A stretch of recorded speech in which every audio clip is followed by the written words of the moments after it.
Kozhikode വെങ്ങളത്തെ railway ട്രാക്കിൽ metal നീങ്ങി കുഴി രൂപപ്പെട്ടു. ഇന്നലെ രാത്രിയിലാണ് സംഭവം. നാട്ടുകാരാണ് മെറ്റൽ നീങ്ങി കുഴി രൂപപ്പെട്ടത് കണ്ടത്. ഇംതിയാസ് ഉണ്ട് വിവരങ്ങളുമായി. Imtiaz, good morning. എന്താണ് സംഭവിച്ചത്? തുടർ നടപടികൾ എന്തായിരുന്നു? Good morning. സൂചിപ്പിച്ചതുപോലെ തന്നെ ഇന്നലെ രാത്രിയിലാണ് വെങ്ങളത്തെ റെയിൽവേ ലൈനിൽ ഒരു ഗർത്തം രൂപപ്പെട്ടതായിട്ട് അവിടെ ആ സമയത്ത് അവിടെ ഉണ്ടായിരുന്നവരുടെ ശ്രദ്ധയിൽ പെടുന്നത്. പിന്നീട്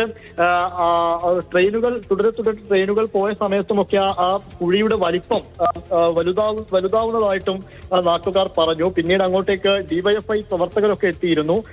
റെയിൽവേയുടെ ആ സമയത്ത് അവിടെ ഉണ്ടായിരുന്ന ജോലിക്കാരും അങ്ങോട്ടേക്ക് എത്തി ആ കുഴി അടക്കുകയും ചെയ്തു. എങ്ങനെയാണ് ആ ഗർത്തം രൂപപ്പെട്ടത്, പിന്നെ നേരത്തെ അവിടെ ഉണ്ടായിരുന്നത് കല്ലുകളൊക്കെ ഇട്ട് മൂടിയതാണോ എന്ന കാര്യത്തിൽ ഒരു വ്യക്തതയില്ല. എന്തായാലും ആ പ്രശ്നം ഇപ്പോൾ പരിഹരിച്ചിട്ടുണ്ട്. ഇന്നലെ രാത്രിയിലാണ് സംഭവം ഉണ്ടായത്.